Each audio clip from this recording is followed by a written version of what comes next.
welcome to Matrix. My name is Looney and I'll be assisting you to get all of your questions and comments through to us. Today we're assisting you with your Economics Paper 1 exam guide.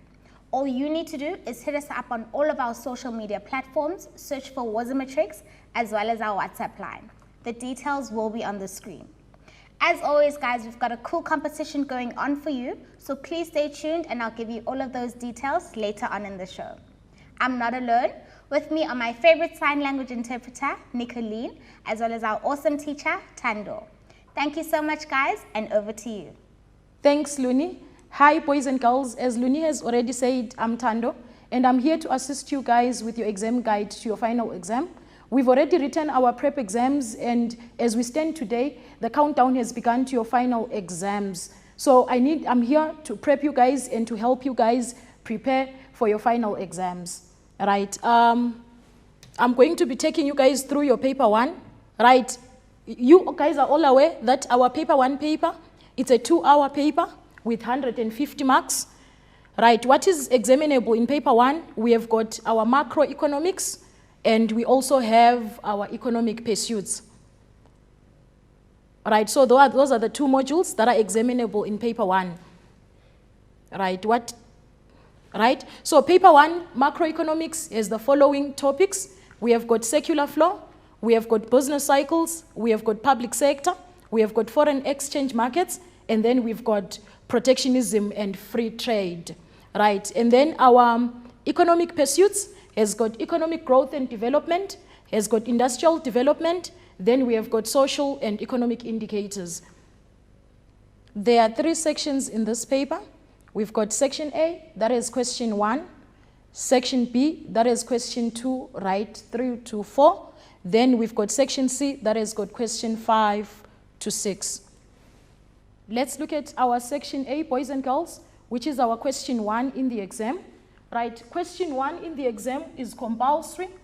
All topics are included in this section of the paper, and it's got 30 marks, and you have to spend a maximum of 20 minutes in this section. Right, then we've got our question 1.1, which is our multiple choice question in the part of the paper. Right, there are 4 options that are available for you. Option A, option B, and option C and D. Right, there is 1 option that answers the paper, so you have to choose either option A or option B or option C or option D. Do not choose more than 1 option like some learners are fond of doing, where you write either option A/B or you write A and B. Only 1 option there answers the question. So again, I encourage you, boys and girls, to answer all questions. There are 8 questions in this part of the paper. Answer question 1.1.1 right through to question 1.1.8. Then we move on to the second section of the paper, which is our matching items. Here, boys and girls, you are given 2 columns. You've got column A, and then you've got column B. Right, your column A gives you the terms. Your column B is the description to the terms. Right, I would encourage you boys to first read column B, and then you go look for the answer in column A. Like, what do you do in the exam? You would write your question numbering, right? So it becomes question 1.2, point 1, 1.2, point 2, 1.2, point 3. You go to your question paper, you read column A, you look for the description in column B, you look for the answer in column A. Right, for example, let's say your answer for A, they would say maybe, they will define gross domestic product, and they say the total output of all final goods and services that are produced within the country. And then you would find that gross domestic product has been included under B. So you are going to come and write here 1.22B. Instead of you guys reading column A, which gives you the term, and then looking for the answer in the descriptions. A lot of the learners, you guys find it difficult to read the term and then to look for the description in the B column there. Right, we move on to question 1.3. Question 1.3 is our give a term or a description. Here, learners, you are tested on your knowledge of terms. Right.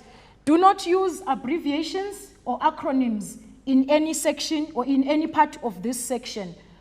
Right? You have to answer or you have to attempt the question in full. You cannot write GDP, you cannot write GDI, you cannot write any acronyms. You are supposed to write gross domestic product, you are supposed to write gross domestic income to be able to earn full marks for this section.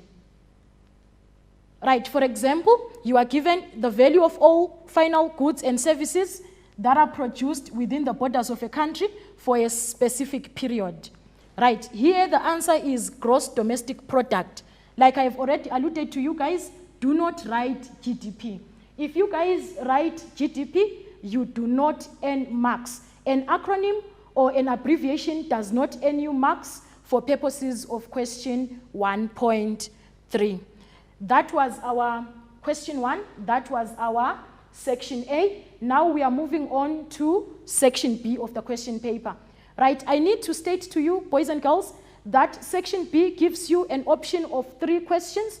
Right, from those 3 questions, you have to attempt 2. So you need to be careful there. Do not write all 3 questions, because if you write all 3 questions, the last one is not going to be marked. The marker is simply going to scratch out the last question. You do not earn marks for that. So be careful. Make your choice of the 2 questions. You can either choose question 2 and question 3, or you can choose question 2 and question 4. Now, let's look at how they approach section B. Right. So there are short questions, and it's got 40 marks, and your time limit is 30 minutes there. Right. So how are the questions structured? Your question 2 is your macroeconomics. Question 2 is macroeconomics. Your question 3 is economic pursuits. And then your question 4 is a combination of macroeconomics and also economic pursuits. So choose your questions wisely there. If you are a learner who is strong in macroeconomics, so you are strong in your secular flow, in your public sector, in your business cycles, I would encourage you guys to choose question 2 and also to choose question 4. If you are a learner who's strong in your economic pursuits, then I would encourage you guys to choose question 3 and also question 4. However, it's not compulsory, it's not mandated that you choose question 2 and question 4 or question 3 and question 4. You can do what you are comfortable with. If you are an all-rounder learner who's good in all the 2 modules, then you can attempt whatever questions are easy for you. Right, for your section C, you have to select one of the 2 questions. Again, like I said in your section B, do not attempt all 2 essays. You have to choose one. If you answer question 5, do not attempt question 6, because only one of the 2 essays are going to be marked, right? The essay is 40 marks, and the time limit is 30 minutes. Right, that's it for now, boys and girls. Let me hand over to Luni. Thank you, Tando. Guys, we are going to take a quick break, but don't go anywhere. We'll see you straight after this.